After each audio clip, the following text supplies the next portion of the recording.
Well, good morning, everyone. I'm very glad to be here this morning. Very pleased to be here today to talk to this very, very important subject. It's critically important that we understand the threats that we face across the spectrum and the strategies and the capabilities that we should be developing as a nation to meet these threats. Now, I was here last year, for many of you that may be out there, and I proposed looking at the cyber threat in a very, very different manner.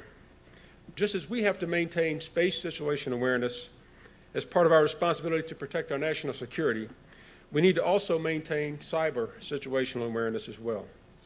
I discussed using the Cyber Power Index developed by the Economist Intelligence Unit to gain a better understanding of factors that influence cyber power globally.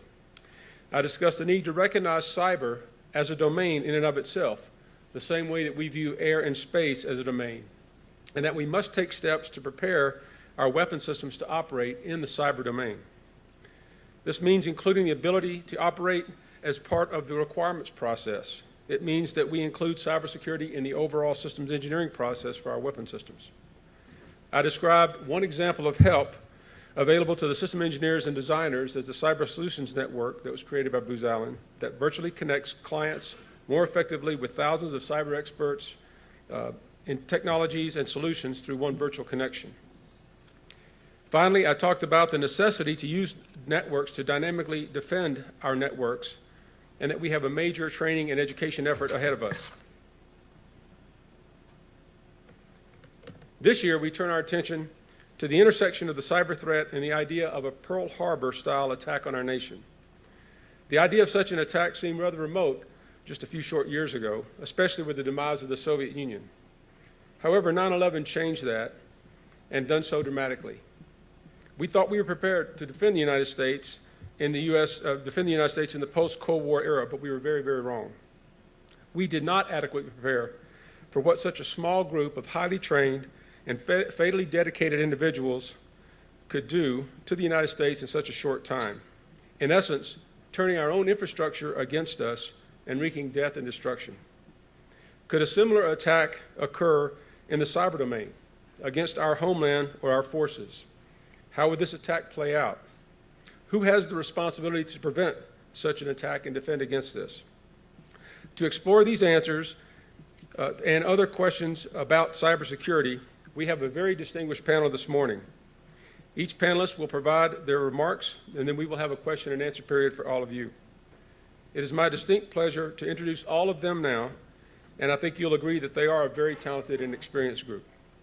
First up will be Dr. Jim Armstrong, the Chief Information Officer for the U.S. Missile Defense Agency and a member of DoD's Senior Executive Service. As you all know, probably, the Missile Defense Agency is a multi-billion-dollar global agency with the mission is to develop, field, and operate missile defense capabilities for the United States of America, our deployed forces, and our friends and allies around the globe. Jim is the Information Assurance Accrediting Authority for the Ballistic Missile Defense System, and he is the Deputy Director of the Missile Defense Integration and Operations Center at Schriever Air Force Base in Colorado. This center is the IT services and communications hub for the agency. And I know all of us now take for granted, but I can tell you a few short years ago, we would not have had the ability to defend this nation against a North Korean maniac with missiles and nuclear weapons. We would not have been able to deploy systems to Guam or ballistic missile defense to equip ships to the Sea of Japan. And Jim has been instrumental in being able to provide that capability to our nation. Now, Jim has a Ph.D. in Industrial and Systems Engineering from Georgia Tech, a Master's of System Engineering from the University of Virginia, and a bachelor's degree from the United States Military Academy at West Point. Mr. John Gilligan will be the next after Jim. He is the president of the Gilligan Group, Incorporated. Previously, he was the Senior Vice President and Director of the Defense Sector at SRA International. He was the Chief Information Officer for both the United States Air Force as well as the United States Department of Energy, and the Program Executive Officer for Battle Management and Control for the Air Force. He earned an MSc in Computer Engineering from Case Western Reserve University and an MBA in Finance from Virginia Tech University. So we're glad to have you, John. On my right, Ms. Beth Wilems-Clark is the Vice President of Information Technologies and the Chief Information Officer of Lockheed Martin Space Systems Company. Previously, she served as Vice President and Chief Information Officer of Lockheed Martin Information Technology and Global Services and was the program manager for the Commercial Programs Group within Lockheed Martin's space operations. Ms. Wilems-Clark holds a Bachelor of Science degree in Quantitative Business Analytics from Louisiana State University and an MBA from the University of Houston. She is also a graduate of the summer session program of the International Space University. And last but certainly not least, Mr. Steve Winterfeld is the Chief Technology Officer of TASC's Civil and Defense Business Group, Incorporated. In addition, he is TASC Cyber Tech Director and Senior Cyber Warrior Instructor. During his career, he has supported a number of important cyber projects, most notably building the Computer Emergency Response Center for the U.S. Army South and developing the first certification and accreditation approval for the Global Hawk UAV. He is a co-author of Cyber Warfare, Techniques, Tactics, and Tools for Security Practitioners. So I'm glad that we have such a distinguished panel here with us this morning. And so I'd like, Jim, if you please come up and start this off. Or you can stay, at the desk if you want to. So thank you very much, Trey, and thank you for your enlightened leadership of the Missile Defense Agency. We made great progress under your leadership for missile defense, not only for our nation, but for our allies. I want to share some ideas about since I'm the only government representative on the panel that's still active in government today, I want to share some ideas about what we need from industry. And I want to say that this isn't official policy of the Department of Defense or the Missile Defense Agency. These are just ideas, some of my ideas as a cyber professional, so it's really my personal opinion. But here's some things I think we need in order to be cyber ready. First, we need you to design and build better cyber training infrastructure, particularly for our net defenders. Our net defenders, in order to be successful when the real cyber attack comes, they need to have seen it before, and they need to get realistic threat scenarios. We're making progress in this area. We have cyber ranges, we have a few cyber training enclaves, but we need to get a lot better in this regard.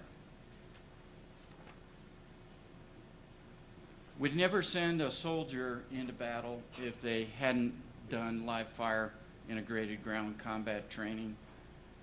We shouldn't send net defenders against a real cyber threat unless they get routine, realistic cyber training. The second thing we need you to design and build is better cyber common operating pictures. At the right level of abstraction, at the right level of aggregation for the various roles that our net defenders and warfighting leaders have in cyberspace. We need real-time situational awareness capabilities, much improved over what we have today. What are the enemy forces doing? What are the friendly forces doing? The authorized users, the privileged users, is all that activity normal? What are the software processes that are running? Which ones have been kicked off recently? What's happening to traffic analysis? And how does that all fit together to create situations where we can get a lot more proactive and predictive and operate inside our adversaries' decision capabilities and threats. The other thing that we definitely need is we need to be able to share and trust with our defense industry partners. So we need better information safeguards in the defense industrial base and some of the things that the Congressman was talking about. I totally resonate with and I encourage defense industry to be very proactive in that regard and look at the safeguards that are not only on special types of networks and so forth, but are also what you're using in your corporate commercial networks and domains. We need stronger cyber features and capabilities built up front into our systems. And although we're making progress in some of these areas, we definitely need much more systems that are cyber self-aware, that are checking their own hardware configuration and saying good, checking their own software and saying checksum, good, checking their firmware and saying nothing's been tampered with, and then reporting that cyber health on a continuing basis so that we know our systems can operate successfully in a high cyber threat environment. So, I mean, I've got lots of ideas about what we need to design and build, but those are just a few, and the rest of the panel, I'm just anxious to hear their great ideas and what their thoughts as well. So thank you very much for letting me share a few thoughts. Okay, thank you. I'm going to stand up. You can see the rest of the room here. What I'd like to do is to start by sharing a couple of perspectives, sort of my own personal assessment of where I think we are in the cyber domain. And it's influenced by the fact that Trey didn't mention, but I started my career in cyber actually in graduate school trying to mathematically prove the correctness of software code and design secure operating systems.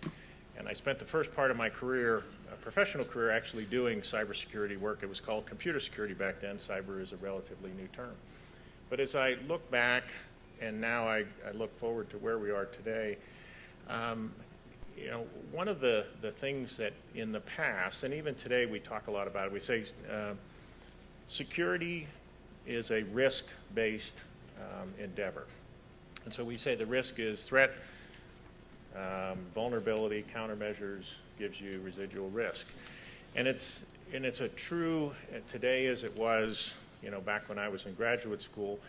Through my presentation I'll talk and I'll poke some holes in the comfort level that we have with this risk-based approach. But to start off, let me just give an assessment. Today, if we look at threats have evolved dramatically during my career. You know, for a long time we worried mostly about insider threats, and statistically now that's less of a problem. We've seen an exponential growth, as Congressman Meehan indicated, in threats, and in fact, as a part of that exponential growth is a quantitative growth in what is called sophisticated threats, and I'll come back to that. So it's, you know, threats is a much more complex situation today than it was. Vulnerabilities abound. I recall as the CIO at the Department of Energy during Y2K, we were terribly worried about the various nuclear processing IT systems and how we were going to ensure that they were going to work when we had the rollover. And much to our delightful surprise, what we found out is the single biggest thing that saved our bacon, so to speak, was the fact that most of them were still analog. And that's not the case today. Most of our industrial control systems, SCADA systems, are in fact digital, they're interconnected, and in fact, in many cases, they're built on the same commercial capabilities that you have at your desktop, and that's for economic reasons. And so we share vulnerabilities that abound. Now, with regard to countermeasures, I think Congressman Meehan and I are in the same thought path. Today, what I see is our countermeasures are weak and they're unfocused. And I'll talk in a moment about what I think are some avenues that can help in that regard. My own assessment is our best cyber defense up till this point has been mutually assured destruction. You know, we recall that from the nuclear days that we said, you know, the Soviet Union will not launch a nuclear strike because they know we will return strike. In this case, it's a slightly different situation, is other nation states are not interested in a cyber attack, because their economic future is tied to our economic future, and the potential disruption of the U.S. could have global implications and therefore impact them. So it's sort of a mutually assured destruction. That's not going to continue forever, because as those who have the sophisticated cyber attack tools now evolve from those who are more sophisticated nation states, et cetera, to terrorists and others who don't have the same objective as a nation state, then that type of comfort level, I think, starts to erode fairly quickly. And we're beginning to see terrorists now start to use cyber weapons as a preferred method. A couple of interesting cyber facts. First, it's impossible to establish the correctness, security correctness, of any kind of sizable system. As I mentioned, back in my graduate school days, we were trying to mathematically prove software. Nobody's done it for any kind of sizable software. When I say sizable, I'm talking about small thousands of lines of code, not millions of lines of code. So what do? Well, it turns out that resilience then, and it's been mentioned already by Dr. Armstrong, becomes really an engineering discipline. It's not easy, it's tough, but it needs to be a primary focus in how we build systems. And that's something that obviously we've got a long way to go. As a PEO, and now in hindsight I look back and say it was so hard, from my perspective, others may do a better job, it was so hard to get anything out of the acquisition pipeline to produce anything. Cybersecurity was not something I worried about at all. There was a bunch of security gurus that were going to evaluate the system after we were done, and that was okay with me, and I didn't pay any attention. And I think there's a whole generation of systems, not maybe just coming out of the DoD, but really coming out of a lot of our commercial institutions as well, that have really had that same result. Third is, and this was a real shock to me, traditional certification and accreditation, in particular what we do within DoD, has almost no value. This is a real shock. Now, I say it's a shock because back when I was in private industry, before I came in government, I actually developed for what was then National Bureau of Standards, now it's NIST, a FIPS guideline on certification accreditation, something I knew. I was very comfortable with this process. It works. Well, it turns out it doesn't. And I found that out as I was a CIO in the Air Force, and I kept seeing we had all these problems with systems that we fielded, and they actually didn't work. They weren't insecure per se, they just didn't work. And I said, how could this possibly happen? We have this whole cadre of folks, we're spending millions and millions of dollars and months of activity to do certification accreditation, and they don't work. How could that possibly be? I commissioned a team. The team went out and came back and said, well, the reason is the certification accreditation folks are doing paper-based reviews.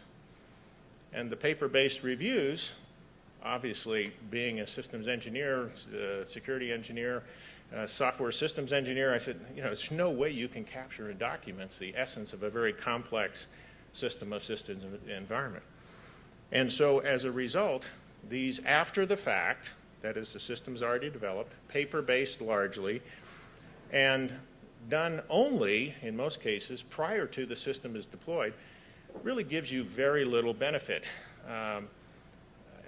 In contrast, where we really ought to be putting our energy is, yes, you got to put some energy in engineering and hands-on evaluation of systems prior to deployment, but most energy really needs to be post-deployment. Why?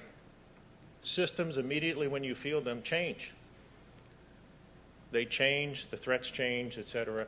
And so the concept of post-deployment, continuous monitoring, in my view, is where the money ought to be spent.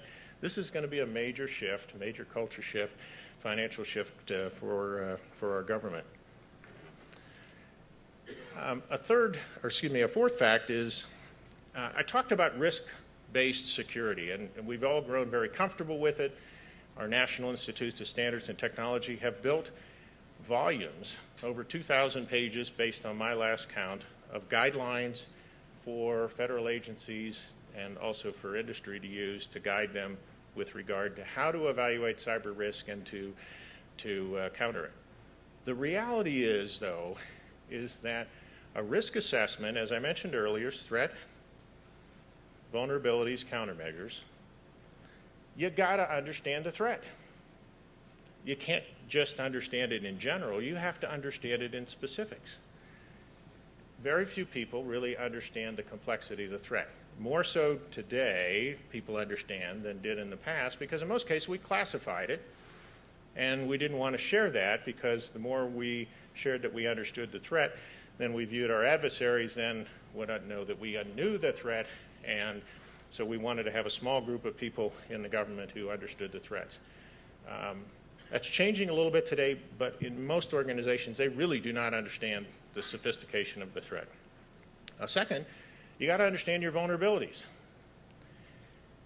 Most organizations do not understand the inherent complexity of the systems of systems environment that they operate. It is enormously complex. Having worked, I was never good at doing system penetration, but I've worked with some people that were really good. When you work with people that understand how to exploit complex system of systems, you're in awe. But they understand all of the connections, they understand the commands, they understand the typical coding weaknesses, et cetera, and most of our organizations just don't begin to understand that. So you say, well, all right, we're fundamentally a risk-based environment. We don't understand the threat in most cases, don't understand our vulnerabilities. What do we do? Well, the good news is, and Congressman Meehan and I are in exact agreement, and this is a really important point. The good news is 80% of the threat is unsophisticated and can be dealt with what he called good hygiene, and I agree exactly. And that includes things like configuration control, which means having the most up-to-date patches, asset tracking, malware review, et cetera, a whole list of things. I and others have developed something we call 20 critical controls, and there are other similar models that address these types of good hygiene activities. Now, a little secret that I learned as the CIO is actually implementing these hygiene controls saves you money. Now, this is against the conventional wisdom. Most people say more security, more money. Well, in this case, this particular area is one that does not cost you. In fact, it saves you. Now, people say, well, how could that possibly be? Well, it turns out these types of disciplines are actually ensuring that you have a well-run, a well-managed IT infrastructure and systems environment. And it turns out it costs less to do that. Now, that means you eliminate duplicative tools. In the Air Force, I'm sure the Army and the Navy are a lot smarter. In the Air Force, we had one of every tool known to man. And they were all operating. So we had the security bubbas over here, and we had the network and system bubbas over here, and they all had their own tools. Well, in order to do this good hygiene, you got to get one set of tools, you got to integrate it, et cetera. And a lot of this can be done in a consolidated fashion, and it saves you big bucks. So what about the other 20%? Congressman Meehan divided it into 15%, 5%. I agree, that's a good approach. That's really where, once you have got this framework, this foundation of good hygiene, and that's where you've got to start. If you do not have that, don't waste your time doing more sophisticated activity. You're just wasting your energy, because it's sort of like the front door is wide open. You know, why try to be very sophisticated with electronic surveillance in a building? The other 20% really needs to be focused on recognizing and responding specifically to threats tied to the specifics of your mission and the criticality of your information. It needs to be agile and dynamic, and there are organizations that are now doing this and doing it very well, but it's not something that's a cookbook recipe. It's really a maturity, if you will. So the last fact, any future war anywhere in any kind of civilized environment is going to be preceded or started with a cyber attack, a cyber event. I mean, we've already seen evidence of that, and so you can pretty well take that for granted. It becomes a way of disabling, causing confusion, et cetera. And so when the title of this panel, which is Pearl Harbor,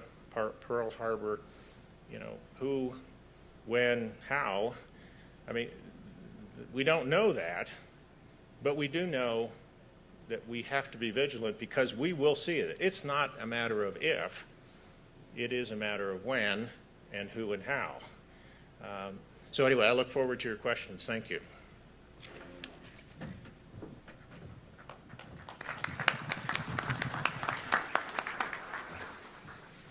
Good morning. Lockheed Martin closely partners with national security, military, civil government, and commercial customers to develop space-based solutions. So with a full range of capabilities, services, and products, we do look to connect and protect and explore the world we live. Specifically in the space industry, we see that there are multiple elements to protect, and I do believe there are vulnerabilities in all.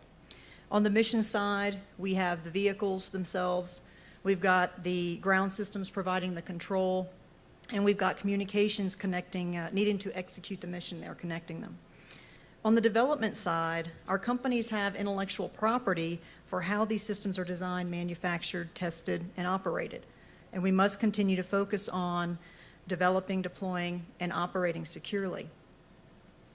Therefore, we've had a laser focus at Lockheed Martin on cyber resiliency. And cyber resiliency to us means being able to design, build, operate systems that can localize and minimize the effects of a cyber attack and operate through that in support of the mission.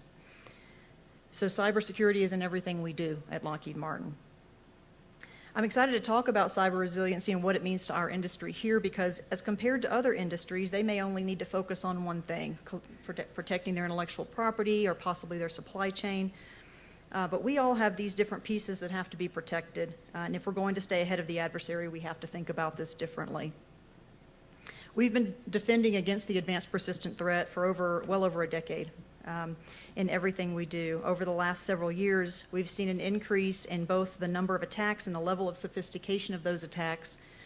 We have seen a lot more nation-state attacks than cybercrime or hacktivism because of the business we're in. We've seen a lot in the press about cyber attacks.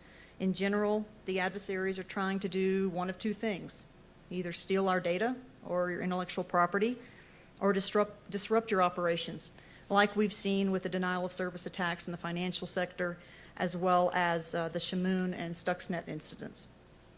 It's not about them having persistence in your environment, but about disrupting your operations or even deleting your data. Adversaries are after stealing data to use against you or disrupt you to create an impact. In the space industry, we provide a critical mission across the globe. Cyber attacks are different in nature. They probably need to be combined with something else to cause disruption. But listen, our adversaries are getting a lot smarter. They're not going after the onesie-twosie things. They're going after the keys to the kingdom. They want persistent access to the networks and systems. They are focused on us, those that build software and the crypto gear and the key generating software. If they are successful in getting that off of our development networks, they now hold the master key. The thing is that our adversaries are now using legitimate credentials to try and access systems. As you probably know, Lockheed Martin had a very highly publicized compromise in May of 2011 where the adversaries basically went after our secure ID provider. And everybody uses that. And if they get those credentials, they have the keys to your kingdom, if you will. Our May 2011 incident was what we called a double supplier compromise, and RSA was one of those suppliers. We continue to see an increase in attacks, and Lockheed Martin has invested significantly and advanced our capabilities to levels that are not readily available. Because of our investment, we were able to get through that compromise with no data loss. But because we've bolstered our corporate defenses, the adversaries are starting to go after our suppliers. And unfortunately, some of our smaller suppliers may not have robust network protection. We must build resiliency into all of our systems as well as our suppliers. So think about it. Do any of you have suppliers? Or are any of you suppliers? Do any of you or your suppliers hold critical information to the mission? Or are any of you building things that are core to the space mission? You need to think hard about how to protect it. Cyber is all about risk management and how much you're willing to invest to counteract these risks. You have to look at where the risks are and determine how much you're willing to put into to protect all aspects of the system. So we're making risk management decisions every day. We're more at risk now than ever before. We need to focus on the vulnerabilities and how to protect against them. If we're even able to avoid a cyber Pearl Harbor, we're going to have to do that. If we don't do these things, it definitely could happen. And what we do is, of course, critical to the warfighter. The industry definitely has the skill sets to meet this challenge. We must develop new technologies and designs that allow a system to operate through a cyber attack and recover or self-heal from it quickly. Just think about it. When you have a weapon system, you can say, target, push here, and the weapon goes. In cyber, it's different because you only have a brief window of opportunity while the adversary is on your network. Or they may be there all the time. They may want to steal data. They may want to disrupt your operation. So the question becomes, in terms of the cyber attack, how will it manifest itself? Is it a denial of service attack and the network becomes unavailable to the users? Or did they impede the power grid and therefore disrupt the ground system that controls the satellite? How long can you operate through that? Or is it they get the keys to the kingdom and they take command of the satellite or control of the comms and can disrupt communications? What if they just got access and went into one of your CAD drawings in manufacturing and moved a rivet? Or they just go to your ERP system and order the wrong thing? Or a design spec and move a production tolerance? Or change a number on a design spec that makes it to manufacturing floor and now you build something that can't integrate or launch? The possibilities are endless. We have to look at the threat differently. It becomes a risk management problem of what you're going to invest in and what you're going to operate through. Also, it's a people solution. Every person plays a role in cyber. Whether you're an engineer using secure coding software practices, a tech guy developing some new spiffy technology, or a general employee using email and desktop software and just not clicking on that spear phishing email. At Lockheed Martin, we believe every employee must be educated about cybersecurity and cyber resiliency, and we spend a lot of time on that education. So let's talk about cyberspace. It's moving fast from a technology perspective and also from an adversary perspective. While the vectors to attack us are the same, their tradecraft has advanced. What we see is our adversaries being very strategic about what they're going after. They're getting a lot smarter, as has been mentioned previously. Everyone in this room needs to be building resiliency into all mission components.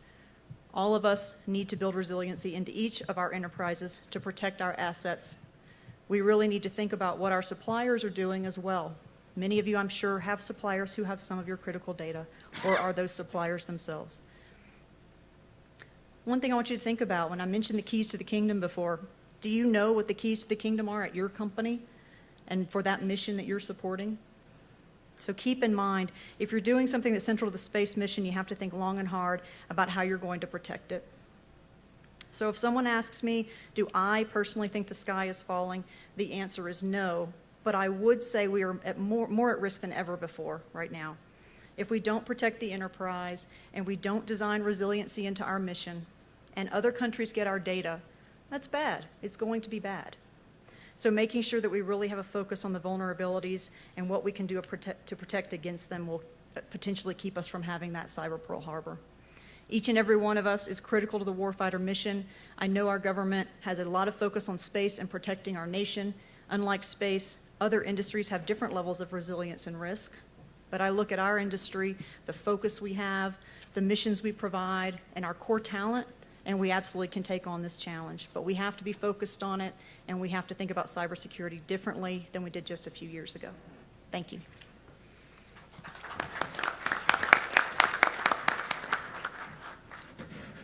So at TASC, if we sit down to write a white paper on cyber, if I get 5 engineers together, I will get 7 definitions of cyber.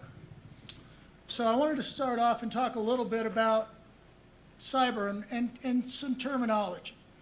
And then I'll cover 2 more points, and you'll know when I go to my next point because I'll go to my next card. So 15 years ago, we talked about a computer network Waterloo, or computer guerrilla warfare. Back then, we hadn't stolen the term cyber from the robotics field yet, so we're still talking about computer security.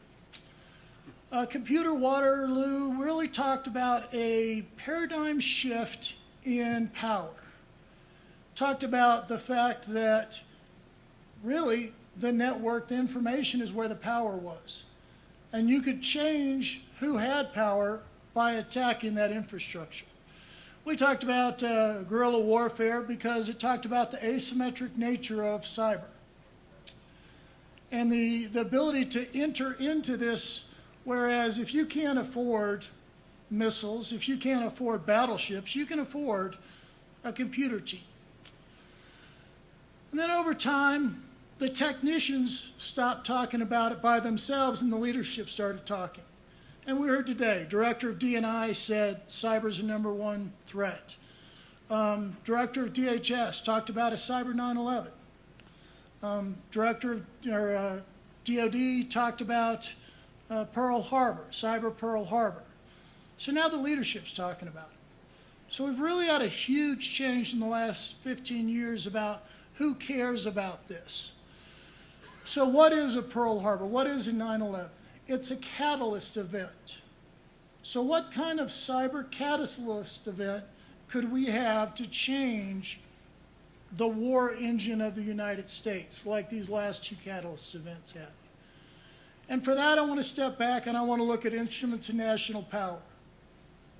For those of you who got to suffer through CGSC, hopefully none of my students are in here, we'll talk about, diplomatic, information, military, and economic instruments of power. And we've talked today quite a bit about military power. The congressman touched on that economic power. Could there be an economic event that is a Pearl Harbor event? We've talked about information dominance and where that's going. And we've talked about, the Arab Spring and what cyber has done to the political environment. So of those national powers, cyber is ubiquitous throughout all of them. And are there unique events within cyber alone that could cause some paradigm shift in how military is used or other instruments of national power? So we'll take a minute and look at, what are those? There's warfare.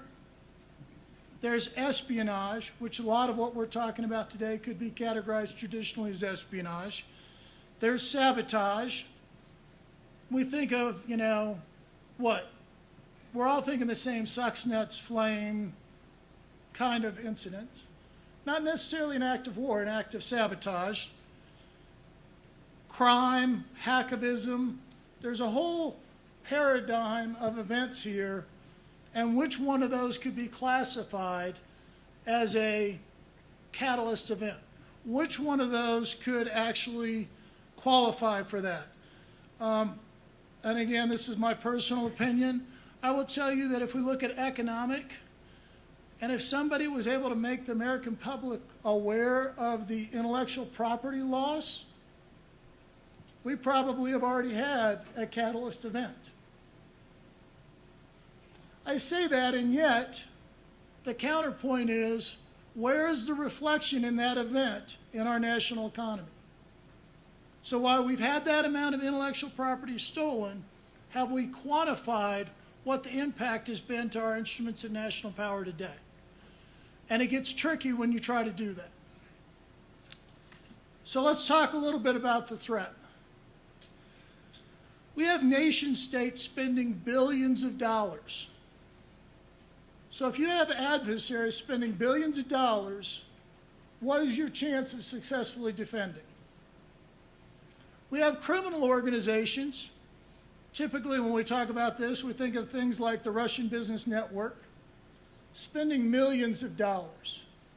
You now have an adversary spending millions of dollars to break into financial institutions or other economic advantages. You have hacktivists spending thousands of dollars. And how many times have you heard anonymous yet this morning? Thousands of dollars getting headlines. You have insider threats. Unfortunately, they're spending our money to attack us, so it's hard to quantify how much is being spent. But in that particular domain, traditionally we thought 20% of the threat, 80% of the damage. The CSI studies, if you go pull those down, showing closer to 50% of the threat. And right now, how are most of our systems designed? Still perimeter-based. We have perimeter-based security in a day and age where our information is where? It's on my phone, it's on my iPad.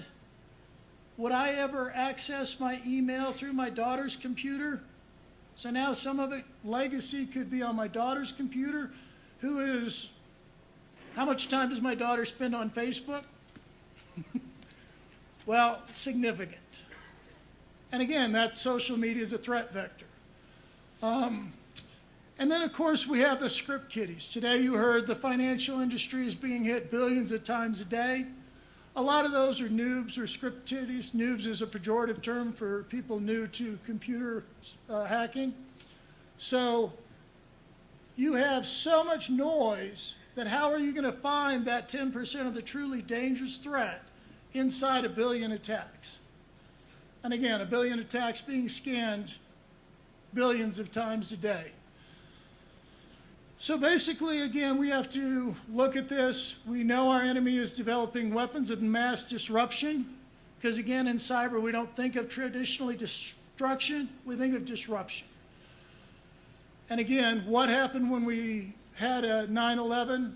The disruption to air traffic in this country caused huge, huge economic impact. So weapons of mass disruption are legitimate. Next, I want to talk a little bit about a counterpoint. Is this a serious subject? Yes. But at the same time, it's interesting that we talk about a cyber 9/11, and I will point you to a couple articles that, and I bring this up, we're doing the second update of my book, and so recently I've been looking for the counterpoint argument. There's one, The Fog of Cyber Warfare. Another article that's very good is Cyber War Will Not Take Place. And so I want to bring up some of the arguments in this. The first is, today, it's just a cost of doing business. There are bad people on the internet. As soon as we started buying houses, buying cars, doing banking online, the criminals followed us. As soon as we put national security information on computers, the threat joined us. So it's just a cost of doing business. And do we need to be using warfare terms? Do we need to be using war catalyst analogies when we're talking about that? Is that an appropriate language? When is the last time this country was at war? World War II. Pearl Harbor started the last declared war this country was in. So part of this goes to what is a definition of war? Have we been in armed conflict since World War II? Quite a few. So have we declared war on drugs, war on poverty? Yes. So depending on your term, war, it may or may not be appropriate to use that language. Has any country today been in a cyber war? No. We've talked about Israel today. We talked about Stuxnet. We've talked about non-state actors having significant impacts, which again makes it difficult when you have a non-state actor to have a declared war. We've talked about, we haven't, but there's Estonia. There's Georgia with kinetic and non-kinetic warfare combined. And then if you go back to the legacy stuff, you know, one of the first international conflicts was when the U.S. Spy plane was clipped by the Chinese jet fighter, forced to crash land in China. The Chinese people and the American people, hacker communities, had an active war against each other. After 9/11, there was an active non-state actor hacking war that went on. So as we talk about this, we also need to frame what we're talking about. So are we facing a lot of threats? Yes. I would encourage you to go out and TASC has a white paper we did on the cyber challenges we face. So if you Google TASC and cyber challenges or my name, you'll be able to download that. And we've kind of built a diagram showing all these challenges we face today. And we want to look at this and say, are we using the right language? And kind of come back to not the generic cyber Pearl Harbor, but what kind of a catalyst across the instruments of national power, diplomatic, information, military, and economic could cause a paradigm shift in how we work today. Thank you.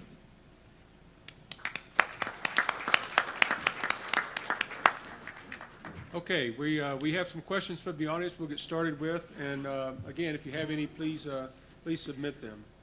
The first one here is, how do you see the trend toward public and private cloud-based services affecting our ability to defend cyberspace? John, you want to try that one? Sure. Let's see. Let me keep the answer relatively short. So, from a technology perspective, cloud holds the opportunity to provide better protection. The reason is quite simple. If you can think of a cloud as basically a consolidation of a lot of computing resources and putting them under competent management, the opportunity exists then to do that management well and to provide better security. So the point I made earlier is you now don't have to rely on lots of people in lots of organizations. You can have a concentration on a small number of experts. The problem is, in my opinion, that we've rushed to cloud without really ensuring that we have a clear definition of what are the expectations with regard to cybersecurity in these cloud environments. The federal government has developed something called FedRAMP, which is a step along the way. It's taken a few years to get that rolling. I think that's progress. However, that's just a start. I mean, FedRAMP should have been published in 6 months, and it should have been updated every quarter to keep pace with where we needed to go. It took almost 3 years to get it out, and so I think the opportunities there, we're not moving fast enough. Private versus public, it really is less of an issue of whether it's private or public. It's really, can you provide the right type of emphasis on cybersecurity to ensure that you're providing adequate protection?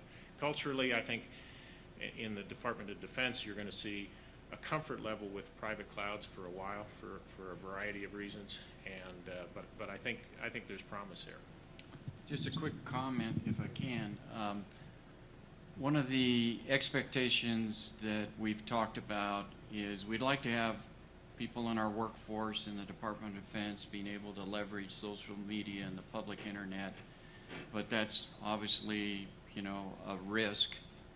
And so one of the things we'd like to ask is it possible to provide some kind of secure cloud environment based on an annual fee per user, where we could insulate our corporate or business DoD unclassified environment from the threats that are out there in social media and the public internet, and how could we get such a service and make sure we understand exactly what our users are doing and keep them safe as they have legitimate purposes for being out there. And that's a challenge we put out there, and it's apparently a tough challenge. So, comment. Steve? So, Windows versus Mac, wireless and cloud, my answer is the same. A well-designed, well-executed system can be secure. And I think you highlighted there the requirements up front, I think are a critical part of going to cloud securely. The real question around cloud is how much cost efficiency are we going to find in security going to the cloud? And in the cloud infrastructure, I will tell you, if you design it right, and again, this is a security guy talking, not the CFO talking, that's not where you want to gain your efficiencies. Because while cloud is going to consolidate and save money, it is also going to be the most lucrative target for hacker communities. And again, whether you're spending billions, millions, or thousands, they're all now going to have a consolidated target to go after. So really, you have to design that up front. Okay, another question here. This is pretty interesting, and it goes back to kind of what I alluded to in my brief remarks about really viewing cyber as a domain. And the couple questions are tied together. When does a cyber attack transition from a criminal act to an act of warfare? And you touched upon that a little bit, Steve, and your perspective. Let me finish real quick. Okay.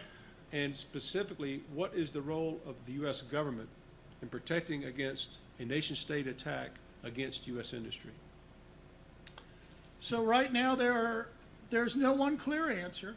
There's no one clear UN agreed upon definition of a cyber act of war. So we fall back to the law of armed conflict. There are two papers out there. One was a report to Congress by DOD. The other is a manual that's coming out right now, an international one. Generally, the agreement is going back to law of armed conflict, which is largely focused on physical impacts.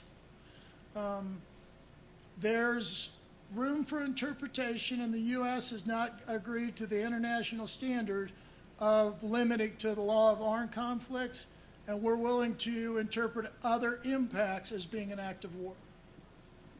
And go ahead. Comment on that. Well, I think one thing that we have to get away from is just trying to define who's able to act and defend on the basis of what network it happened on. So just because it came across a commercial network, does that mean it shouldn't involve the national instruments of our power to respond to it? Does it really have to segregate based on what network it came across? I don't think so. So we need to get a lot more proactive and expansive in our view of cyber attacks. And there's no ability to conduct warfare over government networks today. All warfare will be over commercial networks. Okay, if the hardware industrial base and even a lot of our software industrial base is overseas, how can you protect your networks and systems? Beth, you want to take that one? Well, again, it all starts at your enterprise. You've got to have you've got to focus on defending your intellectual property and making sure that the systems or the components that you're buying are, within tolerance, are exactly what you need, and just continuing to test those. We actually limit a lot of what we do internationally in some cases for that very reason. So we do spend a lot of time focusing on our domestic and being concerned about that area because it is such a challenge. Okay. Anybody else on that? This is a really hard problem. The holy grail of cybersecurity is how do you design a secure system that's composed of insecure pieces? I mean, that's the holy grail, because the reality is we just are not going to, for the foreseeable future, be able to ascribe with surety the robustness of the components. So I think Beth talked earlier about the importance of identifying what is most critical, and I think you start there. And because you can only spend so much time and energy, you're going to spend it on what's most critical. And for those most critical elements, so whether it's in the DoD or it's in the private sector, you're going to spend a lot of time trying to both surveil and to qualify the components that you're using. Surveillance, because you don't have 100% surety, and qualify is you're going to do your darndest and spend a fair amount of energy trying to ensure that it really is as robust as you would like. Another question, what has changed in our understanding of persistent threats and mitigation in the last 5 years? Are we still rehashing the same perceptions? How do we compare with, let's say, China and Iran? Steve, you want to try that? So, sadly enough, when people ask me what they should read when they're coming into the security industry, I still think one of the foundational books is Bruce Schneier's Secrets and Lies. That's what, 8, 9 years old now? So a lot of the problems we face are the same as 5 years ago. The differences are in how we're defending, because again, this is a constant foot race. You know, they attack the operating system, we defend the operating system. They attack the application, we defend the application. Then now they're coming at us through social media. I mean, so as we get better at defending an aspect of the environment, they just shift to the next thing. And what is the cutting edge right now? The mobile devices. And for those of us designing security architectures, it is just so much fun to look at all the places our information is ending up. So the difference in the environment is we're getting better at defending.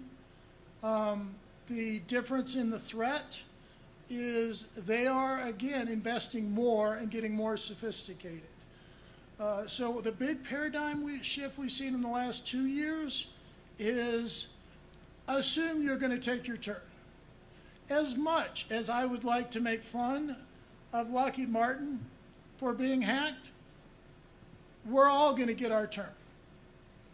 It's, you know, if people are investing billions and millions to go after you, everybody's going to get their turn. So the paradigm shift is detecting them quickly after they've gotten in. And I'm seeing head nods around the room and on the panel that the new shift is quick detection after they're in. I have a quick comment. I definitely agree that Bruce's book about digital secrets in a networked world is a really good one, and it's very interesting and definitely worth some study. The other thing that I'd say, kind of a paradigm shift, is we've come a long way where we're now applying, you know, systems engineering principles to the development and fielding of our hardware and software, where at one time it was more of a craft and an art, and we definitely have to continue that kind of an effort. So I think we're making a lot of good progress. Thanks a lot to many of the people in this room and their industries who've recognized it and are working hard on it, and we definitely have to continue. And 5 years ago, we didn't have this conference. I mean, so there's been a shift. I would alibi that you need to buy my book first, and then Bruce's. And one other alibi to your last point, Steve. Actually, one of the, on February 25th this year, Booz Allen rolled out a capability called Cyber Foresight. And it's an attempt to try to get ahead and to anticipate attacks and to try to prepare defenses before they occur. That's something that's actually pretty interesting. And I notice there's a lot of other movements to try to get into more anticipatory types of capabilities and looking at your attack surface in the cyber domain and how could that occur. And I would compliment Booz on your the web page that you can do cyber risk by categorization. Unfortunately, it's too dynamic to put in my book, but it's another great resource you guys have. DoD contractors already work closely with the government. What role should commercial carriers, companies like Google and Facebook, Twitter, et cetera, play in national cyber defense and intelligence? They are all U.S. companies. They're all international companies. They're not U.S. companies. So let's be very careful when we talk about where they're operating. They're trying to figure out how to operate safely in China. They're trying to figure out how to do this internationally. I would go back to the congressman's statement of information sharing. Right now there are 33 efforts for information sharing throughout the United States. ISACs, the Defense Industrial Base Framework, others. As we consolidate and get more uniform and get better at information sharing, I think that's where we're going to start to get healthier. Well, for sure, I just have a comment about that. We definitely want them to do no harm. So I think that's one thing that our government should consider and we should consider seriously is we want them to operate, be successful and all of that, but we definitely want them to have some reasonable constraints, particularly as they operate internationally and within our own borders, so that they do no harm to our national instruments. So let me add a thought. So those who provide IT commercially, in particular communications carriers, obviously spend a lot of energy trying to protect their capability. That is, they're in business, they want to continue to be in business, so when they are attacked or they see attacks, they protect. This is natural. However, they are also in a unique position to be able to protect their customers because they see things before their customers do, and increasingly they're taking on some of that responsibility. And so, you know, some of you may have gotten a notice from one of your carriers telling you that you have a vulnerability or that your system has turned into a bot and is being used across the network. So I think that's a natural evolution, and especially when you think about all of the consumers that we have who really don't, maybe the risk is not as big as talking about national security, but they just don't have the technical abilities to be able to protect themselves. I think the carriers increasingly should take on that role. And then there's maybe a third plateau is that you do have the unique opportunity when you're providing some of these services to really be able to forestall major attacks. And so partnership with those in the government makes a lot of sense to me. And so, you know, I see that as a likely continuing evolution as well. I'd actually like to add a little bit to what Steve said. I completely agree with the information sharing. Lockheed Martin has had a lot of success using information that we've received from the U.S. government to help detect and deter attacks. And I do believe if that information were shared more widely with some of our commercial companies, that they could have the similar successes. Another question, where do you find the balance between cybersecurity and usability? How can we layer in the right amount of security without significant degradation of functionality in a relatively normal state? I think, John, you touched on that a little bit in your talk. Yeah, so I mean, I would challenge the hypothesis of the question, which presumes that improved security means less functionality, and I don't necessarily accept that. And so I think this becomes a challenge of those who engineer and design the systems. I don't think it has to be that way. It's sort of a shortcut that when we don't design the systems well, then we glom on things at the tail end, and those tend to be inconveniences for the end user. That is, we force some of the security protection back on the end user, and in many cases not terribly effective, but it's certainly fairly disruptive. So I think, as everyone on the panel has said, you know, if you engineer the systems well and robustly, then and think as you're doing this that you're supporting a user community, then I don't think it has to be a burden, and so I think that becomes one of the design objectives. So I definitely want to talk about that a little bit because I totally believe that this old paradigm that you have to sacrifice convenience for security is not necessarily true. And actually, I was a co-inventor and co-founder of a .com that proved that. We formed a company with a U.S. patent. It had multiple factor authentication for secure access to network resources. And we tried to convince people more than 10 years ago that RSA wasn't secure, and this had a lot lower infrastructure cost and was a lot more convenient, and we ended up selling it to somebody who's using it today.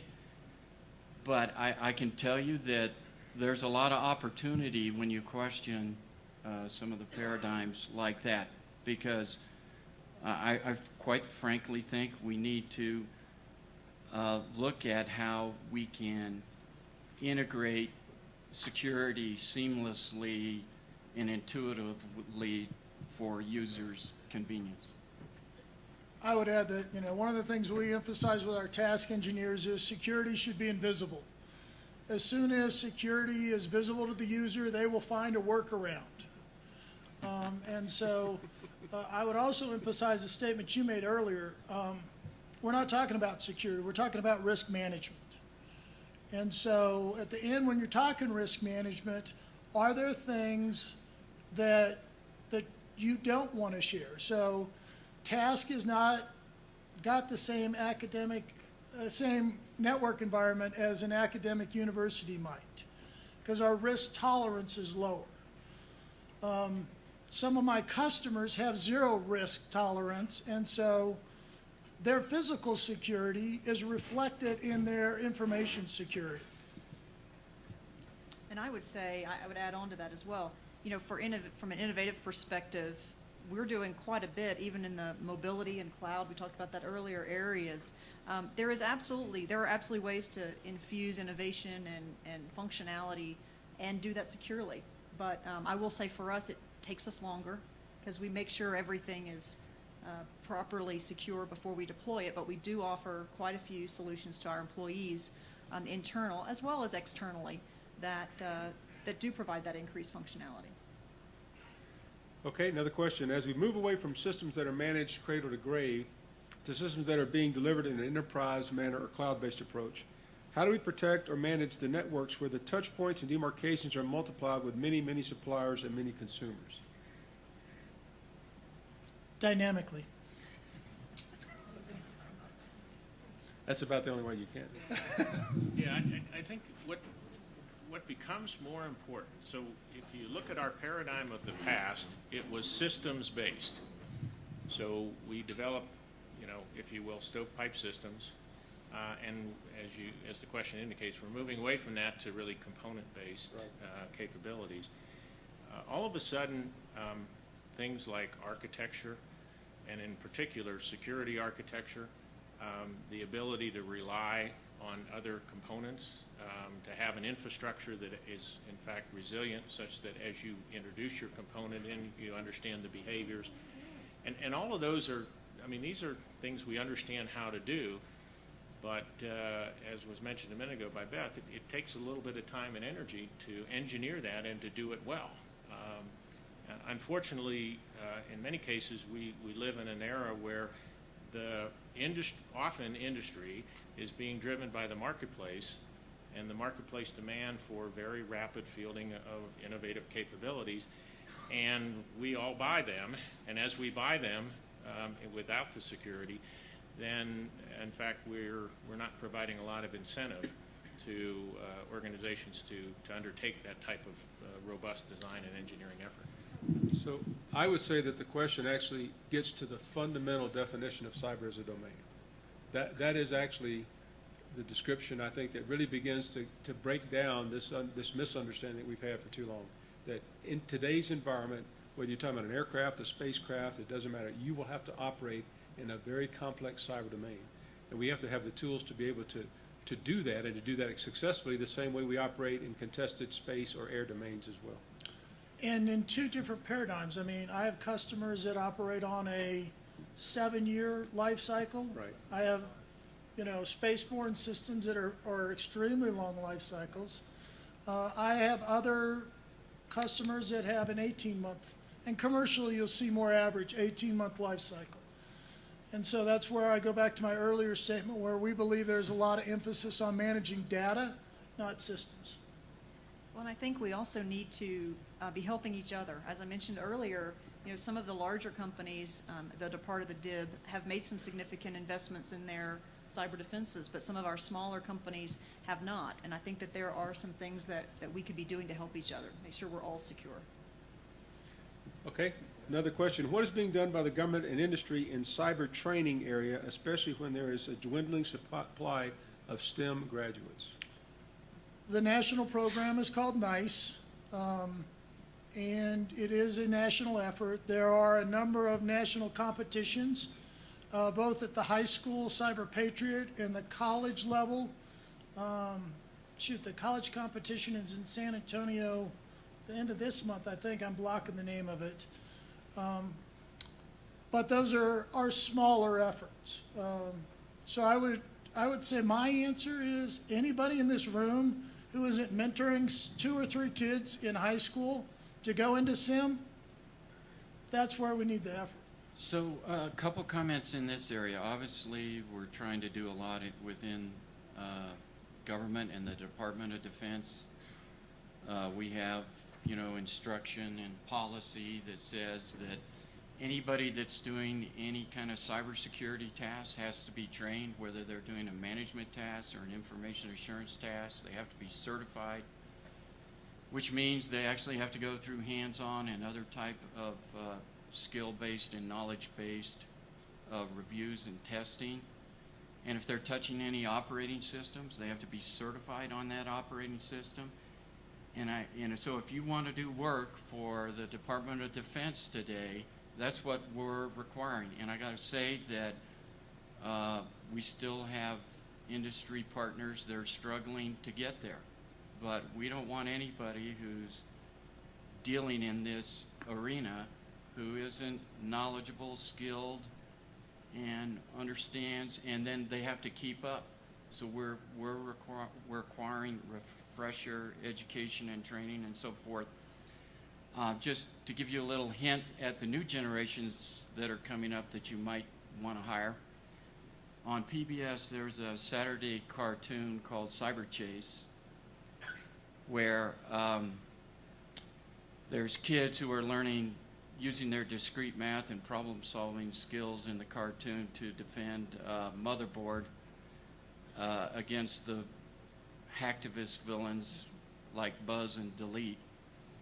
So you might look at the younger generation coming on. They're already learning what some of the threats are. So, but that's a requirement.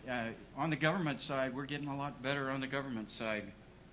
We have quite a few people who are CISSPs and other certifications on the government side now, so that as you work with us, you're going to find our knowledge and skill level for interacting with you and helping you build cyber into our cybersecurity and other cyber aspects into our systems.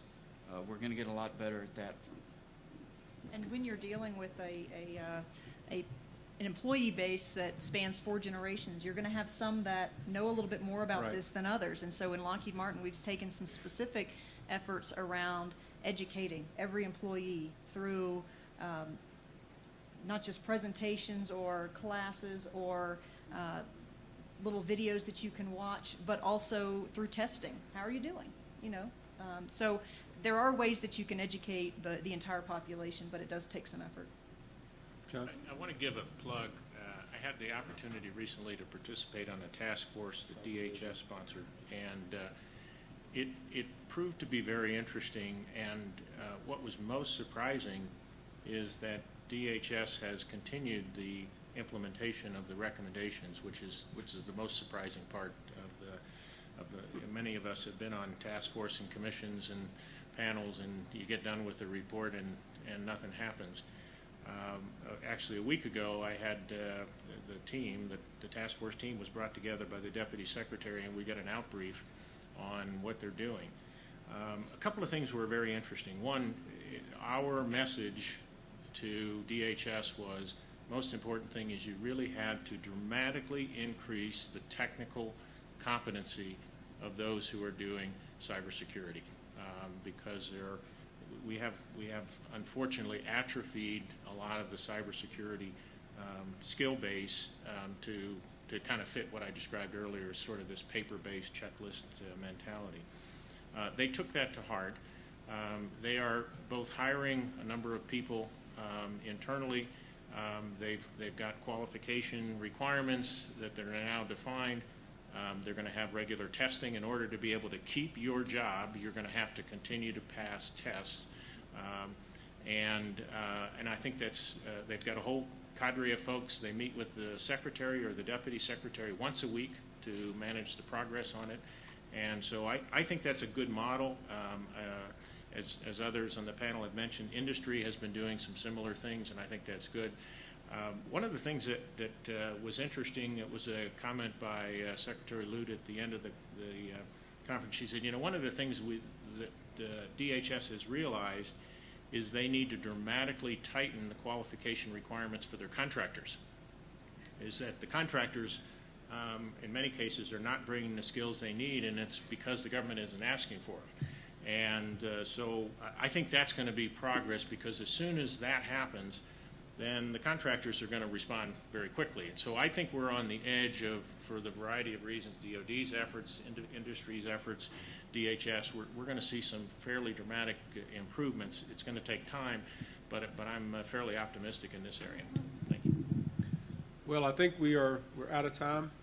I very much appreciate the questions from the audience, and I very, very much appreciate the panelists. I think you did a great job, and I really, really appreciate your time coming here this morning and sharing your thoughts. Thank you very much.